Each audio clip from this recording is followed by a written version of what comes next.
Before we dive into our show, here's a message for one of our partners. Welcome to the future. DMAP's Digicon Revolution 2024, where AI, e-commerce, data analytics, and groundbreaking tech ignite. Hear from visionaries, innovators, revolutionaries. Hands-on masterclasses to turn you into a leader, an innovator. Don't just adapt. Drive the change. In a world racing forward, be the force that leads. DMAP's Digicon Revolution 2024. Your digital future starts now. Join the revolution. Register today at digicon.com.ph.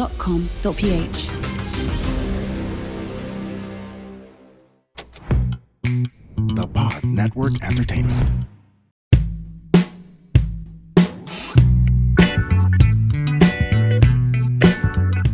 Hello everyone! Welcome to another episode of Kaya Pa Ba? At ang aking guest today is Fee Palmos.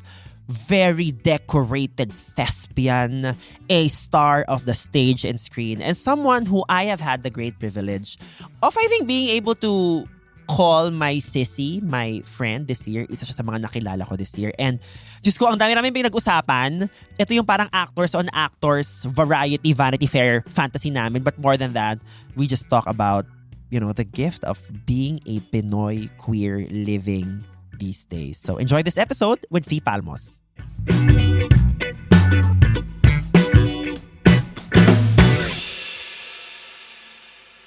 Hello everyone! Welcome back to another episode of Kaya Pa Ba? At ang aking guest for today, I've had the great fortune of, I think, calling her my sissy na this year because we got to work on a very special podcast early this year. Pero siguro para lang sa mga hindi nakakaalam kung sino ang aking kasama, kailangan ko ng kodigo kasi medyo mahaba po siya.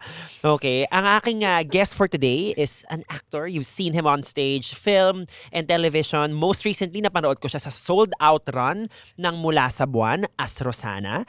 Siya ay nasa Netflix movie as Ganda in the movie Dollhouse. Na-nominate din siya as Best Supporting Actor in Sila Sila.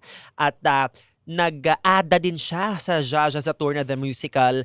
Yun lang, I think about a little over a year ago. He's also performed on stage for Ang Huling El Bimbo, Dekada 70, Rock of Ages. Please welcome singer, advocate, and just all-around creative superstar, Fee Palmos. Hello po. Oh my God, yung creative superstar. Anong I gusto love mo? it. Superstar lang? Kasi hindi ka creative. Hindi, parang parang mas okay sa akin yung creative superstar. Yeah. At least yung superstar, bigyan na natin kay Nora Honor National Artist. Correct. Mahirap yung So sinasabi mo kunin. hindi siya creative? Ang aga! Agad! Anyways, kamusta ka today? Mabuti ako Aha. today. Kasi katulad ng sinabi ko sa'yo kanina na ipasa ko ang aking report. Diyos ko, buzzer beater, pero I'm so happy about that. And today, mahaba yung tulog ko. Okay. Yun, kaya masaya lang. Hindi ako nag-aircon kasi malamig kagabi, umuulan. So, Award. those are things na parang Correct. little joys. Yeah. Siguro i-enlighten natin ng audience when you say napasa mo yung report. Baka kasi akala nila ito ay police report. Okay? Bakit kinailangan mo magsabit ng report? Okay. Yes, ako po ay estudyante sa UP Open University. I'm taking up Master of Development Communications. Oh, So, wow. estudyante po tayo I ngayon. love it. And After almost 2 decades. wow. I guess ang tanong, why? Alam mo, tinanong din niya sa akin. Parang Okay. nag-usap kami nito Toneta ne. Hello. Sabi niya, talagang isiningit mo pa yan sa masikip mong schedule ha. Correct. Parang wala kang ginagawa. Pero I've been wanting to take masters na for a very, very long time. It's actually a dream na mag-masters because nakikita ko yung sarili ko na magturo.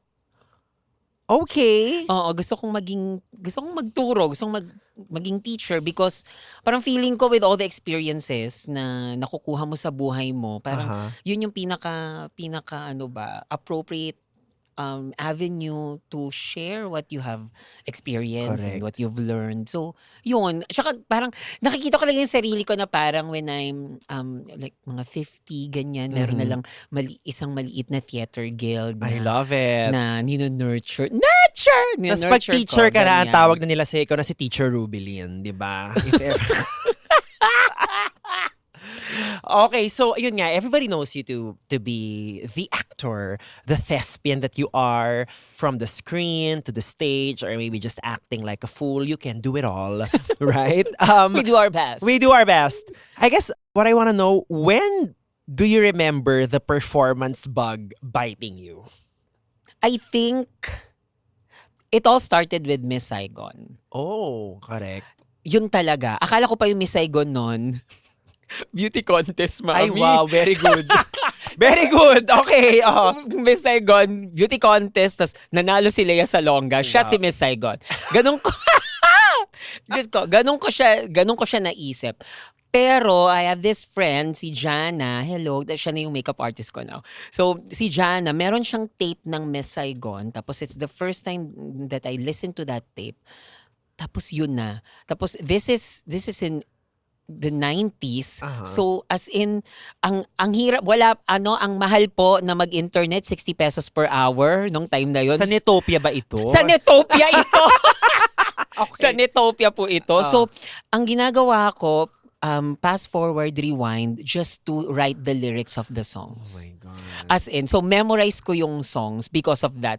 So ngayon, syempre pinapakinggan mo lang, meron kang mga, Correct. ito pa talaga yung lyrics na Aha. yan. So hanggang ngayon, hindi ko pa po siya magamot. Kung ano yung sinulat ko noon, ganun yung lyrics niya sa akin, kahit alam ko na yung tamang lyrics. I think that's the first time because I also remember na, so mag-Miss Saigon dito sa Pilipinas. Isa po akong maralitang tagalungsod na walang perang pambili ng ticket. 250 pesos ang alam ko yung balcony tickets. Okay. Nung time na yon. That was in 2000. Si Jana kasama ko, opening night ng Miss Saigon sa CCP. Aha. Tapos sabi ko sa kanya, bakla punta tayo doon. Baka may magbigay sa atin ng ticket. Ganyan. Tapos, nagstay lang kami doon. Tapos nakikita namin mga kotse, pumupunta sa ramp ng CCP. Aha. Ganyan. Walang nagbigay sa amin ng ticket. Okay. Pero it has always been a dream. Oh my God. yes. Tapos, naalala ko lang, wala akong napanood na live performance niya, but I remember all of the documentaries leading to the opening night of Miss Saigon. Lahat yun napanood. So, pinagpipiece together ko lang yung performance footages sa ABS-CBN, sa GMA, sa RPN 9. Okay. As in, pinagpipiece ko lang siya. So, I think yun yung first time Nakagat ka doon. As in, kagat na kagat ako. Girl, as in. Kaya, it was a full circle moment when in Manila, kasama ko din si Jana. I was invited to watch the preview. Tapos like watching it, ang lapit ko sa stage, may nagbigay ng ticket. I love it. So yun. So yun nga, that's when the performing bug bit you. Yes. But I guess after that, I'm sure you cultivated this passion and that one day you were gonna do it. Diba? And then I guess when you finally took that step, because sinabi mo naman na nag-work ka sa BPO dati, Yes. can you take me through that? Parang back and forth na, will I do this? Can I do this? Baka hindi, baka wag na. Kasi maraming ganun eh. Diba? Before taking that big step. Pero, alam mo, hindi ko siya, ito yon, hindi ko naisip na magiging actor ako. Okay. As in, like, it's never in the cards for me. As in, never ko naisip na magiging actor ako na parang, although, I love movies, and then, after that, theater bug, ang malinaw lang sa akin, ang sanctuary ko is the theater, performing. Pero not necessarily me. I remember nagtatrabaho ko sa call center, pag nai-stress ako ng malala, I have to watch a show. I'll look for a show. At mahirap lang sa akin kasi, syempre yung mga kasama ko, because mahal manood ng theater. So wala ako usually kasama. I'm always alone, ganyan. Pero yun, pag stressed ako, kung yung iba, nagta-travel, soul-searching, I need to watch a show. So ganun siya sa akin. Pero never kong naisip na like mag-perform. Siguro konti, pero as in I brush it off agad. So ganun talaga siya sa akin. I think nung nagkaroon ako ng mga kakilala sa theater, Tapos sinasama nila ako sa mga cast party, ganyan. Kasi naalala ko, multiply. So doon ko po nahanap yung mga pagkatapos ko manood ng show. Okay. Hanapin ko sila sa Multiply. Tapos they're very kind. Tapos they will reply. Na parang nakita ko yung nila, may pinost sila, hello po, nanood po ako, ganyan, blah, blah, blah. Magre-reply sila, how do you find the show? Ganyan, ganyan. Tapos they will have conversations. I remember that's where I've met Tax Rotakyo, the original Ada, Richie Chan. Okay. Sila dyan, Gibbs Cadiz. Diyan ako nagkakaroon ng interaction sa kanila. So ako, masaya ako doon. But I think when I was 25 years old, doon nagkaroon ng ano bang ginagawa ko? Ganyan. So, ang tagal ko na ding nanonood ng theater. I also have friends from the theater. And then, one of my closest friends, one of my best friends, sabi niya, I think mag-resign ka na dyan sa work mo. Kasi hindi ka na masaya. Bakit hindi mo itry mag-theater? Hindi pa siya nangyari agad kasi ang unang nangyari sa akin ay naging stand-up comedian ako. So, kumakanta ako sa bar, ganyan-ganyan. Tapos, naalala ko noon, I was singing. Tapos, ang mga kinakanta ko nga, Broadway songs, musical theater, ganyan-ganyan. Tapos sabi Because what else would you sing, right? Exactly. Okay. So, naalala ko yung may-ari, sabi niya sa akin, gusto mong mag-set dito, try lang natin every Wednesday, tapos gawin nating Broadway Day, Broadway Yoki yung Wednesday.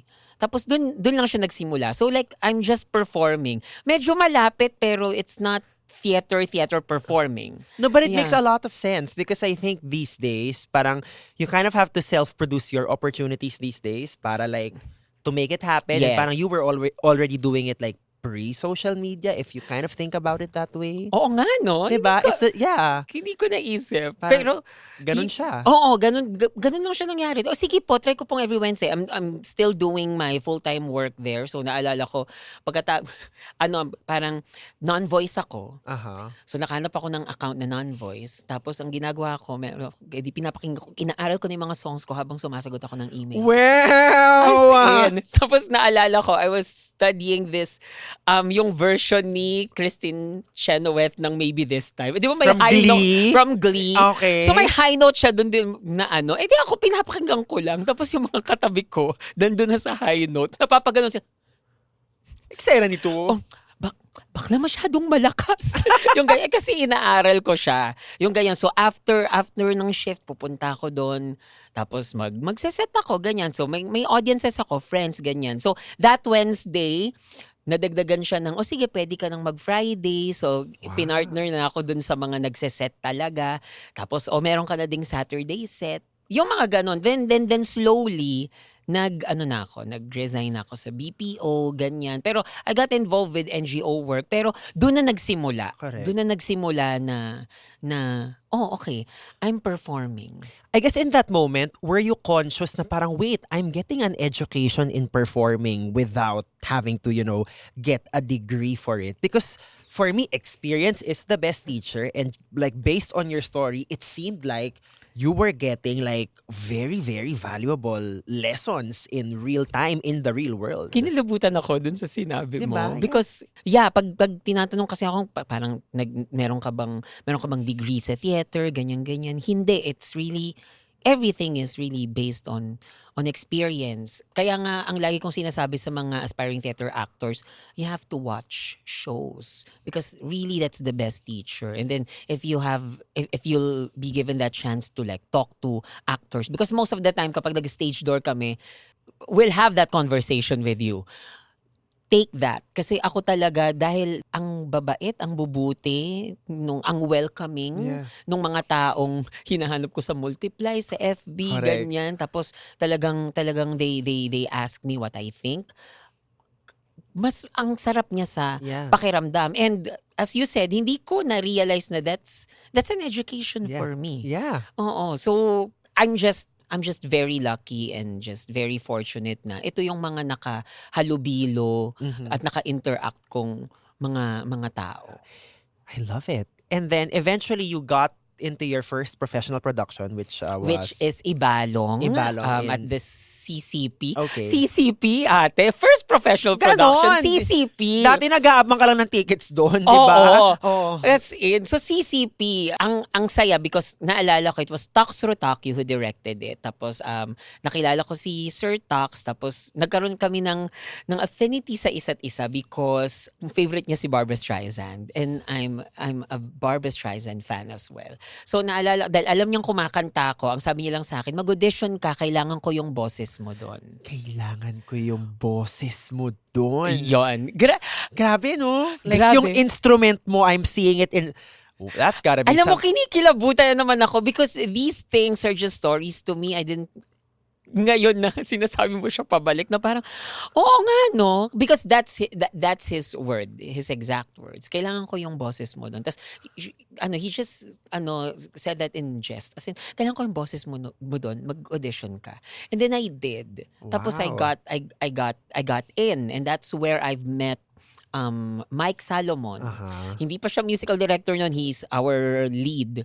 Pero ang saya-saya lang nung prod na yon. So nag-set talaga yun ng standard sa akin na parang dapat ganito yung mga prod because after ng production na yon, meron kaming tour sa Bicol and then we had a Wow. rerun. So parang sabi ko, so ganito po ba sa theater? Yung ganon. Pero well, apparently hindi because not every show Correct. will have a rerun, not every show will have a Correct. tour. Pero for a budding Correct. newbie like me, it was everything that I could really wish for a Yeah. production. So I think everything up until that point was pretty romantic, no? Romantic. Diba you dream of a dream. Someday you're gonna pursue that dream and then you do it works out. It's quite romantic. But I guess, dahil nandito nga ang pangalan ng show ay Kaya Pa Ba, aanhin natin yung mga romantic parts na yan. Doon tayo sa mga masasakit, sa mapapait. And I think it's one thing to parang finally be able to do that dream you've been wanting to do. But I guess committing to it, staying true to that dream na parang I'm still gonna muscle through. Because I'm sure like, you go on so many auditions and then they may wear and tear din yun, di ba? Na parang, wait, ano ba talagang hinahanap nyo? Or ako ba? Meron pa ba? Can you take me through those times na parang in between getting or booking really prestigious or shiny gigs, kamusta yung mga ganong, or kamusta yung mga days na yon, like in between? Laging may doubts kasi most of the time alam mo, kapag nagpunta ka kasi sa audition, alam mo na kaya ko to eh. Correct. 'Di ba? Kaya ko to. Alam kong para sa akin to. Tapos whenever you don't get the role, laging ang tanong mo is ano bang kulang? Parang pag-ibig, saan ba ako nagkulang? Yung ganyan. But I realized na it's not really a comment on your on your talent, ganyan. Yung parang, hindi mo sinasabi at nagyayabang ka na parang magaling ako. Pero it's good kasi na na sabihin din yun sa sarili mo na hindi ka man magaling, pero may galing kang hinuhone mo at tinatrabaho mo. And I think it's very important that you tell that to yourself. So, pag may mga ganong moments, ako, para sa akin, ang pinaka-importante is you really have that support group. Like, co-actors and friends who understands na hindi ka ipipatronize. Na parang, ay, alam mo, girl, hindi. Nako, it's their loss. Na parang yung ganyan. Hindi. Na parang also very critical of you. Na parang, paano mo ba ginawa? And then nakikita mo kung ano yung kailangan mong i-improve. Ano pa yung kailangan mong i-work on. Correct. So, it's okay na, alam mo yun, parang heartbreak. Okay lang na mag-inuman kayo after. Because there are roles that gustong-gusto mo. As in, gustong-gusto mo. Pero hindi sa'yo na ibibigay. And I think, kailangan yun because it balances things out. Na parang kung hindi nangyayari yun sa'yo, paano mo i-cherish pa yung mga bagay na nabibigay sa'yo. And I really believe in perfect timing. Yeah. I really believe na everything is written. Parang wala ka na kasing magagawa dahil nakasulat na. You just have to be sensitive enough of the energy and the signs that the universe is telling you and making you feel. Kasi parang minsan kasi sobra tayong, hindi, ito may goal. So dapat dapat mangyari to. Ako yun ako yung hinahanap nila. Oo, ako yun na parang, ano ba, description nila, bakla, mapayat, kumakanta, funny. Ako yun! Bakit hindi ako yung nakuha? Ganyan. So, pero, hindi, dahil sobrang fixated natin dun sa goal na yon, hindi natin nararamdaman at nakikita na may lead pala tayo. And para sa akin, ang perfect talagang example niyan ay Ang Huling El Bimbo. Tell me about that story. Because I auditioned for Ang Huling El Bimbo, I got called back, I didn't get the part. As in, wala. So sabi ko, okay. For the same role? No, ako gusto ko lang maging ansam. Okay. Kasi anong tawag dito, it's Razorheads. It's a new jukebox musical.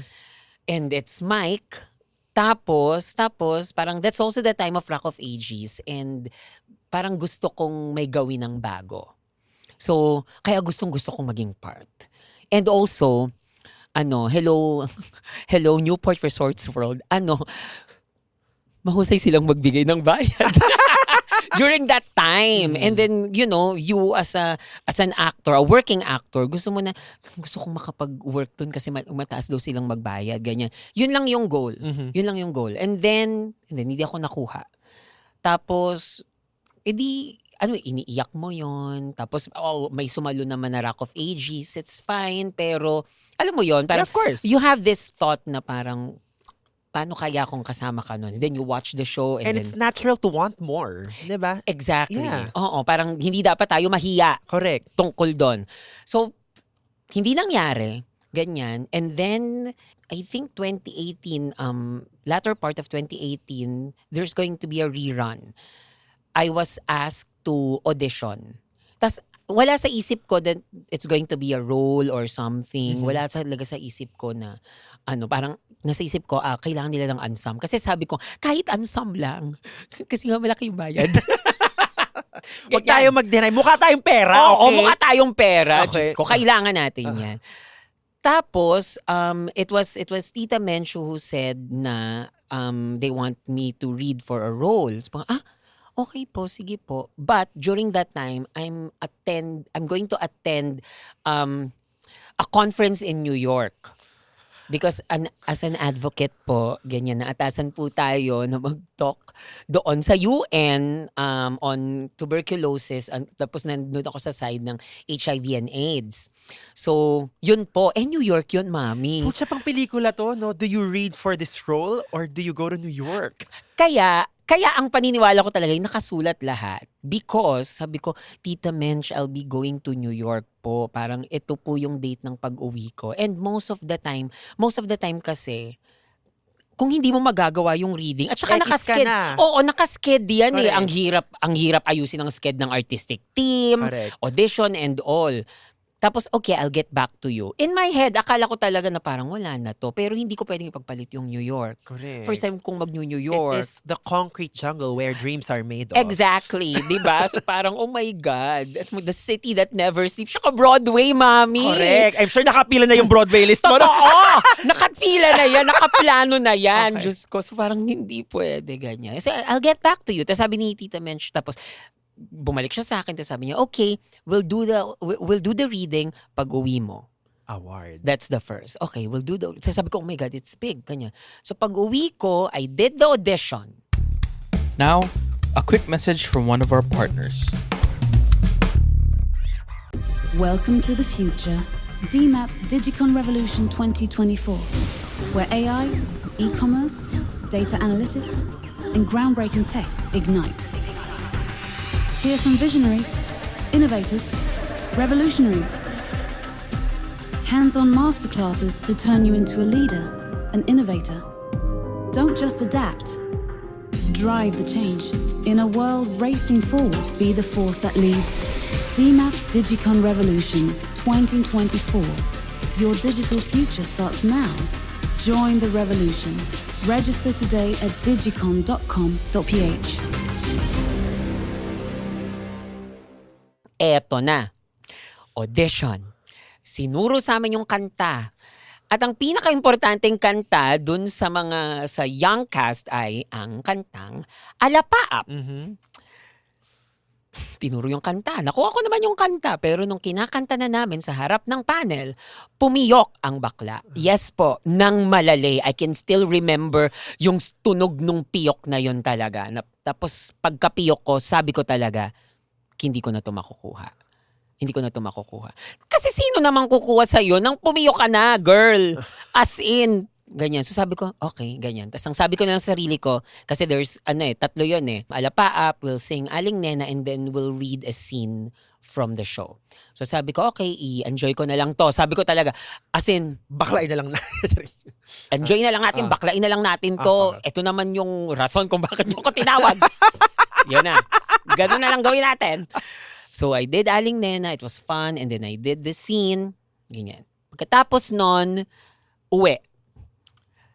So nung time na, syempre, Newport, pag nag-jeep ako eh. Pag nag-jeep ka kasi from Newport, dadaanan mo ang Baclaran Church. So nasa jeep si Bakla. Dasal si Bading. Bakla, kita ko yung Baclaran. Mapara po. So bumaba.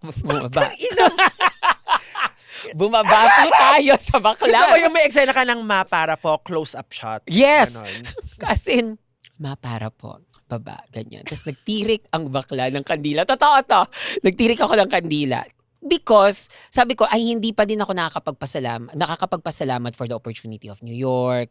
Ganyan. So, dasal si bakla, thank you, Lord, ganyan, blah, blah, blah. Alam ko, bibigyan nyo sa akin kung sa akin to, ganyan. Usual thing. Paglabas ni Bading, bumibili ako ng case ng cellphone sa bangketa. Yan. Tapos, nag-message ang First Lady of Philippine Musical Theater, Menchu Lauchenko Yulo. Sabi, Fee, can I call you? Sabi niya. Okay. So sabi ko, hindi, in my head, hindi talaga ako natanggap. Okay. Kasi, kilala ko naman si Tita Menchu eh. So, meron kaming relationship na gano'n. Matanggap man ako o hindi, alam kong i-message niya ako. Yeah. Oo. So, sabi ko, okay. So, alam ko na. Ganyan, wala. Okay. Tapos, bilang First Lady of Philippine Musical Theater siya, may drama siya. Kasi sabi niya, kasing ganito nga to. Hello, Fee. Hello po, Tita Menchu. So you got the part? May ganon! Naloka talaga ako! As in! Tapos, again, nasa bangketa tayo, bumibili ng case. As in, napaganon ako, tapos yung nagbebenta. Sabi niya, sabi niya, ganyan na nagbebenta. Naging Wendy Ramos movie siya bigla, no? Oo, as in. Tapos niya, okay. Tapos sabi niya, okay, but okay, here's the thing. But you can't use your female voice. We'd like you to use your chest voice, your natural voice, ganyan. During that time, I'm taking voice lessons na because I'm going to do Mula sa Buwan. Oh. So, ang sabi ko sa kanya, the 2018 Arete run. So, sabi ko sa kanya, I'm one step ahead of you, Tita Mench. Nag-voice lessons po ako, ganyan. Oh, that's good. Okay, so I'll see you next year, ganyan, blah, blah, blah. Tapos, pagkatapos nun, balik si bakla sa simbahan para magpasalamat at magdasal. So, ang sabi ko talaga nun, kung hindi nakasulat ang lahat, 'di ba? Kung ang paniniwala lang talaga natin ay pumiyok ka, hindi ka makukuha. Pero if it's really meant for you, it's for you. No one can take it away from you. Yeah. Yun talaga yung realization ko. Pero ang perfect ingredient doon, and I think the most important ingredient I showed up. I went to the audition. Yeah.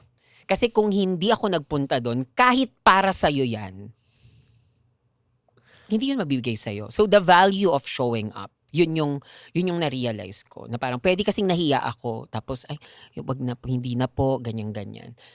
Kung hindi ako nagpunta, wala. Or kung hindi ko ginawa ng paraan at sinabi ko na, Tita Mench, kasi ganito po. Jetlagged ako or something, exactly, diba? Yeah, diba? Pero, kasi pwede yun eh. At meron akong ginagawa at nagre-rehearse na ako ng Mula sa Buwan noon. Pwede kasing ganyan. Pero I showed up. Wow. So, yun yung para sa akin, nakasulat ang lahat. Everything is preordained. Pero ang kagandahan nun, hindi natin alam kung anong nakasulat.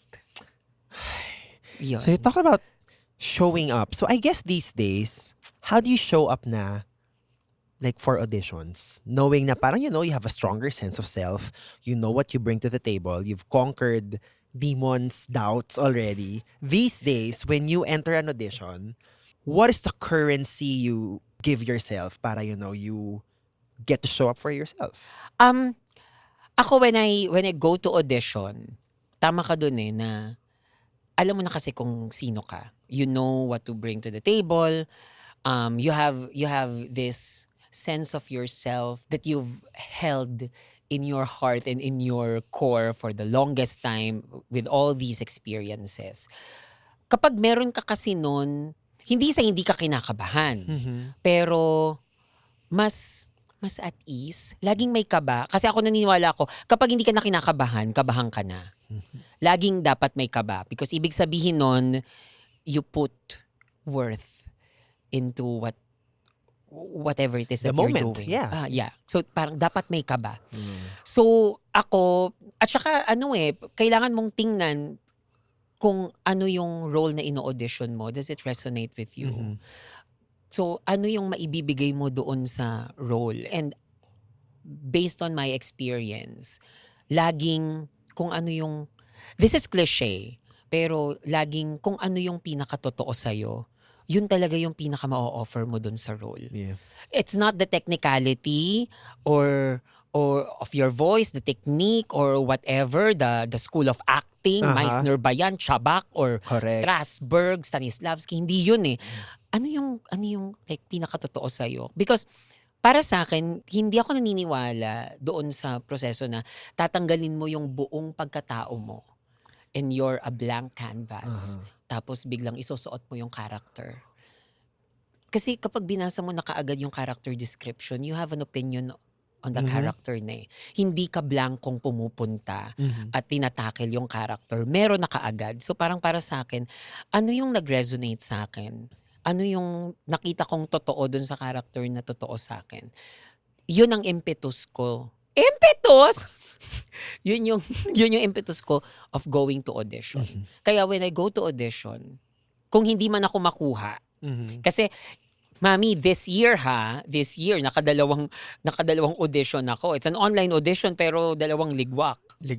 Oo. And ikaw, but siya na yan. Nagsasabi na yan ng impetus ngayon. Oo. Diba? Oh. Pero, masaya ako dun sa audition na binigay ko because it is something truthful. Kaya nga, laging sinasabi na ang hirap ng trabaho ng actor because it's always a bit of yourself that you put out there. Yeah. As in, isa siyang hibla ng pagkatao mo, ng kaibuturan mo na sa audition inilalabas mo. And that's something that you can take again. Hindi mo na siya maibabalik. Correct. Parang once nabigay mo na yun, nandun na yun. Kaya ang hirap niya. So, kailangan kang maging at peace na, okay, it is something that resonated with me. It is something na I really want to do. So kahit hindi ako nakuha, at least there's a truth na binigay ko dun sa audition. Yeah. Kaya yung dalawang audition na yun this year na hindi ako nakuha, masaya na ako. Siyempre may comment ako nung nakita ko na siyang Kung sino yung kinuha. Yung mga ganyan. Na parang, Kwento niya yun eh. Oo, kung ako sana. So yung mga ganyan. Kumbaga, you can still let the universe like execute its plan, but you're still allowed to be maasim and petty. Totoo. Diyos ko, hindi naman. Diyos ko naman. I'm sure. Kung si Lord nga nagagalit, di ba? Jesus Christ na yun, nagalit nung nagkalat sa templo. Tayo ba naman? Tao lang tayo. Correct. Petty tayo, di ba? So, ako yun. Pero, ako naman ang nakikita ko kapag gano'n, it's an opportunity. Parang hindi ka nakuha. So, it's an opportunity for other people. Kasi, isipin mo naman, madami naman na ako din nagawa. Correct. Exactly. That was gonna be my next point. You continue to have an amazing career that Thank breaks a you. lot of ground for queer people. I mean, I got to see you sa last run nung Mula sa Buwan. And then I got to see you rin sa Arete nung 2018. Wow. I don't think, hindi pa tayo magkakilala nun. And first of all, just seeing the queer joy that you exude when you perform, is really so blissful, and it gives me permission as a queer artist na parang tangina kaya pa baklain pa natin kasi tingnan mo siya binabakla niya and sobrang galing and sobrang powerful, but also more than that great Becky energy that you bring. If you dissect like the technicality that you bring to the performance, Mama, it is a lot and it is very rich and it is very delicious. Especially yung number mo when you do a solo dun sa club or cabaret. Yeah. I don't know the name of the song. Manifesto. Yun pa lang, it's so good. It is so Thank good. you. And your voice has this clarity, and then the breath support is there. There are healthy belts. My chest voice, my head voice, my mix. As hindi pong, ano pang kailangan nyo? My God, thank you. Diba? Parang yung number din is parang calling card mo siya na tipong, ano bang kaya ko? Ito po.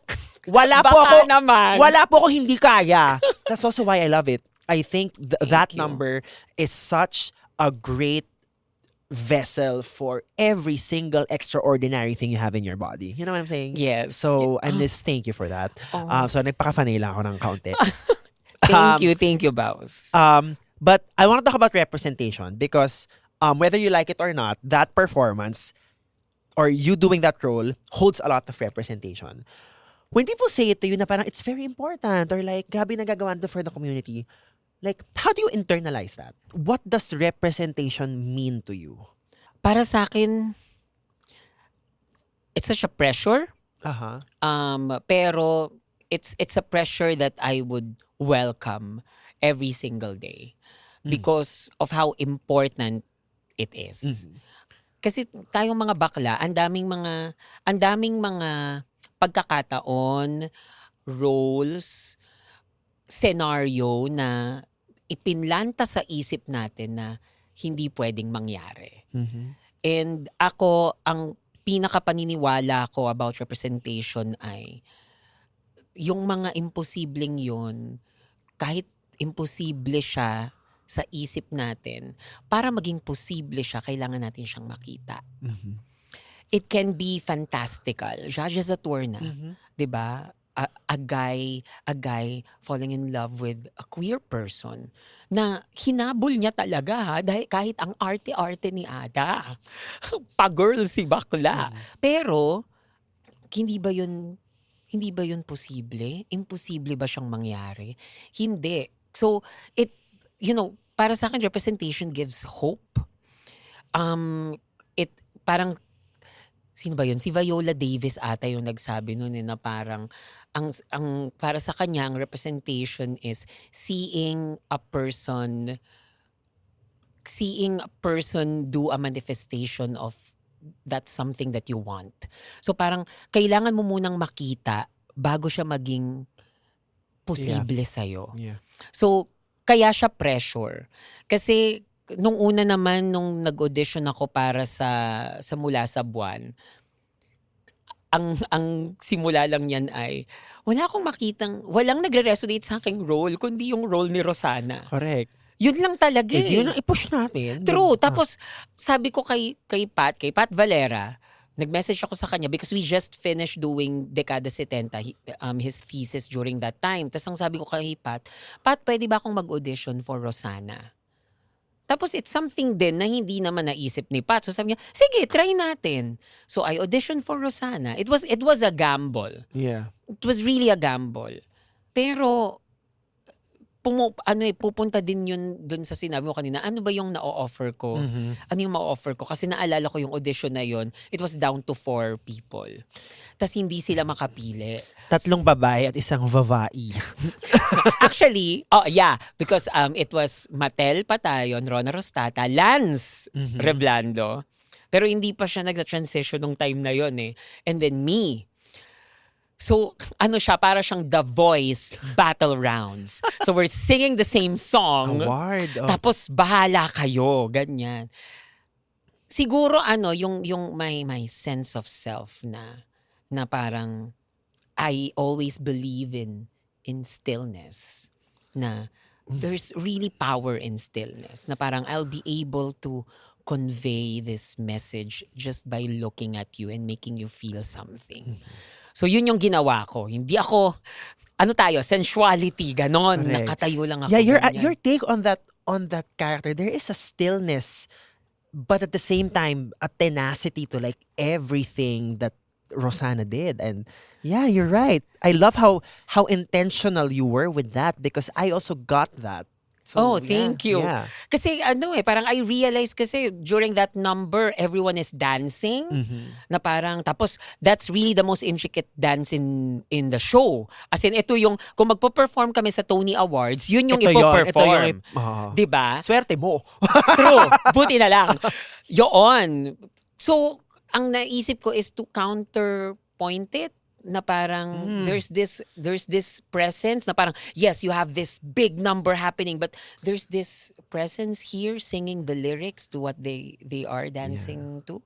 So parang sabi ko, yun, but there's a certain sensuality and stillness dapat. So I'm glad that you felt that And thank you for sharing. Like I'm getting a peek into your instincts as an actor, which is I think literally the instrument of actor. So thank you for trying to just deconstruct it that way. I love it. Yeah, because ako parang naniniwala kasi ako na na parang laging parang pinaka-interesting yung okay, ina-expect ka nilang umiyak pero hindi ka iiyak.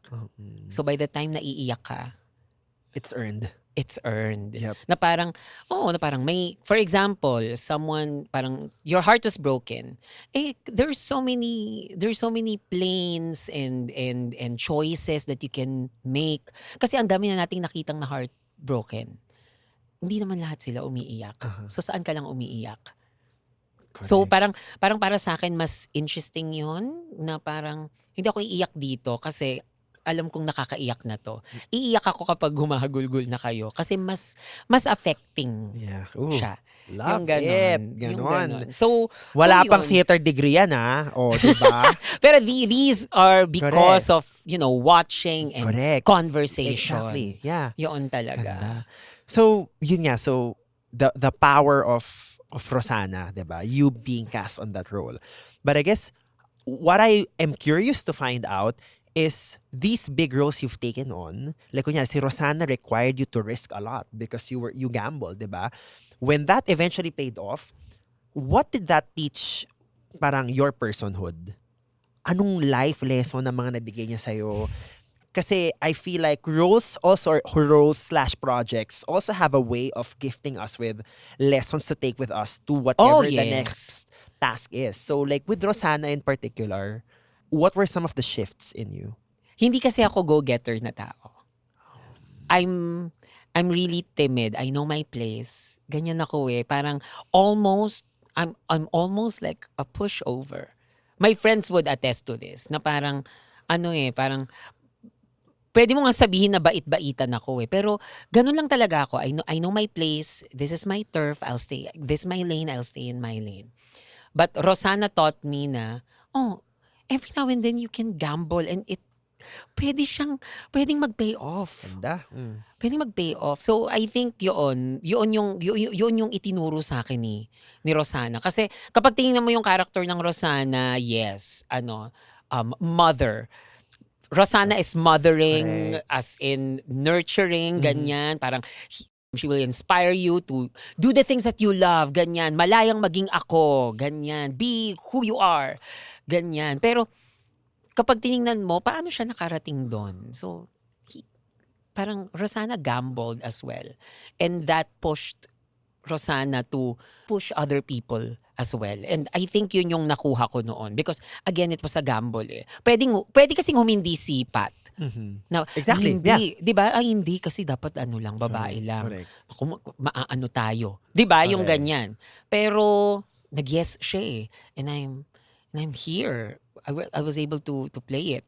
So I think yun yung pinaka na ituro niya sa akin kasi feeling ko magkapareho kami. Ba again yung process ko nga ng pagpili ng characters na yung nag-resonate sa akin. Nag-resonate sa akin na na nurturing that nurturing side of Rosanna pero tinuruan niya ako to be a go-getter. Na hindi, na parang, o sige, ang tawag dito, hindi kayo pinapansin sa labas, dito sa cabaret ko, magsayawan tayo. Yung ganun, because I'm never like that. So, I think, yun talaga na maging go-getter. At nag-translate naman yun sa, yun nga, parang mag-audition ako, may role ba dyan for me? Kasi kung wala naman, bakit pa? Correct. Bakit pa? Ganyan. Or, naalala ko, for Judges sa Tour na, because my dream role is really Ada. It's my dream role. Tapos naalala ko, may taping ako noon and all. Pero kinausap ko si Missy. Na parang, Missy, alam mo kung paano ako magtrabaho. Ganyan, kaya lang mayroon akong lock-in taping. Isang audition lang ang mapupuntahan ko, pero I like this role. Sabi ko. Siguro meron na din nung factor na I've carved a niche and a name in body theater. of work. A body of work. Ganyan. That gave me confidence. Pero, yun, feeling ko if I'm Fee before, hindi po pwede Sige pag walang po, audition. next Sige time po. na lang. Sige, next time na lang. Pero baka po feeling ko ganon. So, kaya din, yung Rosanna is really close to my heart because parang ang tapang-tapang niya. Pero there's a certain tenderness in her to be able to nurture all these misfits and fools. Ganda. So, yun. So, we've talked a lot about you as an actor. And then kanina sa start ng episode, minention mo na, you're taking up your master's now. You're on your first year, right? You just started. One would think that the accolades that you already have as an actor, your achievements, parang, I guess the question is yun nga, like, why still study? Why nurture other ambitions, nurture other dreams? You also continue to be an advocate. I guess just a fuller understanding of you outside the actor that also inform you being an actor.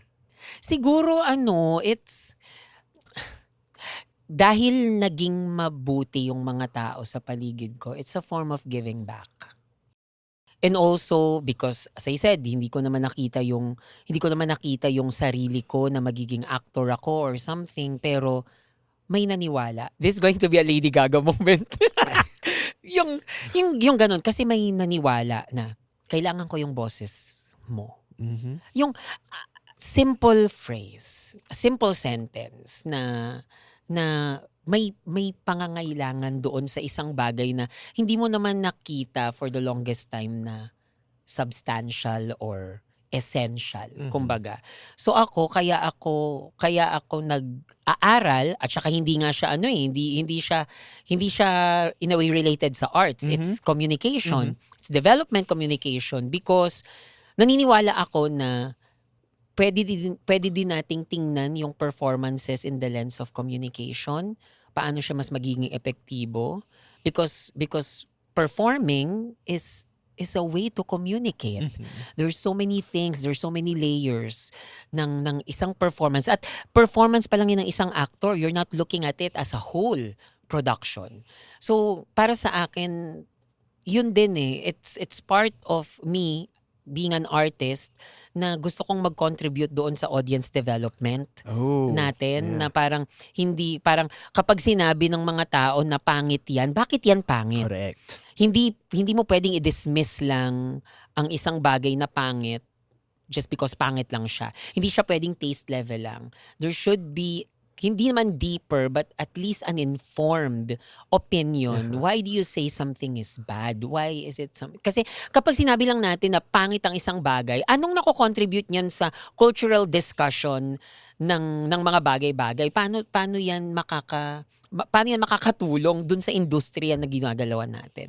So kaya din ako nagma-masters is because I want to teach. I want in a way inspire because isa pang kaya malapit sa puso ko yung Rosanna. I think na-mention ko to dun sa podcast natin na hindi ko alam na ganun kalaki yung effect niya na may isang tao na nung napanood yung performance ko as Rosanna, shifted from creative writing to theater arts. And kaya siya nag-creative writing is because akala niya walang puwang para sa kanya, walang role na mabibigay sa kanya. And me playing Rosanna gave that person the realization na hindi pala may role, may place para sa akin. So, yun, parang gusto kong magbalik. Kasi so many things and so much has been given to me na, and bumabalik siya sa representation na parang, bakla ka, bakla ako. I'm your conventional gay, femme, queer, loud, but I'm intelligent. I have the talent, ganyan. So, okay lang yan. It's okay to be who you are, to be truly who you are, and then have more.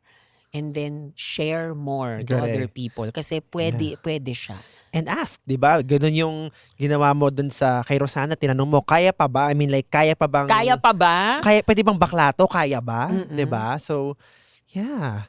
So, I guess, before I let you go, you've shared so much. Thank you, by the way, for everything you've shared. Thank you, Baus. But for this last segment of the show, we like to go back in time and just try to use the wisdom that we have now. So na-mention mo kanina na, there were periods in your life wherein after an audition, it's quite hard to pick yourself up. Like, a lot of doubts, you question everything. So I guess just try to remember maybe an audition that you really wanted that didn't go your way and you kind of like beat yourself for it for not getting the job. Knowing what you know now, how would you talk to that version of Fee? Fee.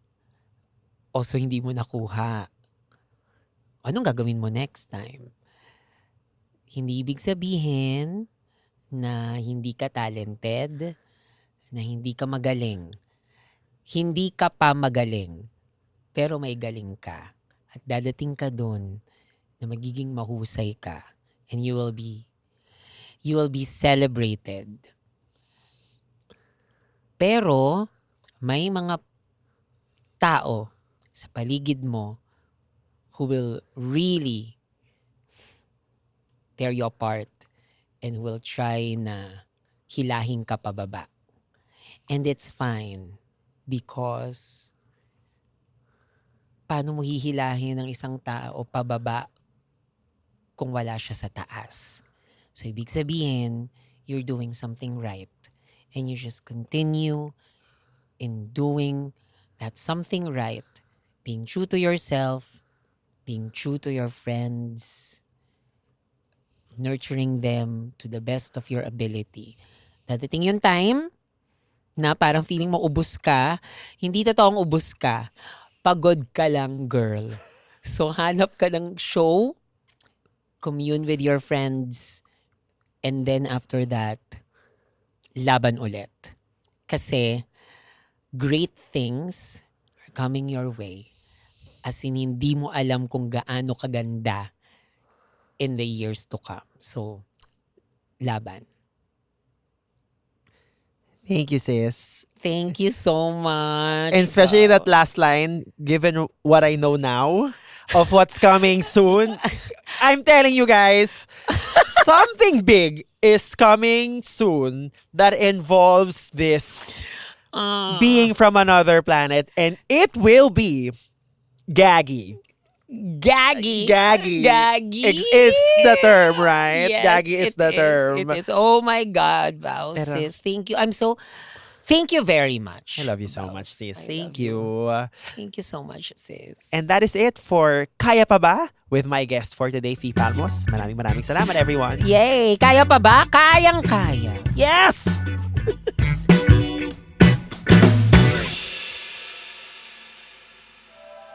The opinions of podcast creators, hosts, and guests are not necessarily reflective of the official stance of the Pod Network Entertainment, its hosts, or other network programs. The content created by the people behind the podcast is personal and not meant to harm any religion, ethnicity, group, organization, company, or individual.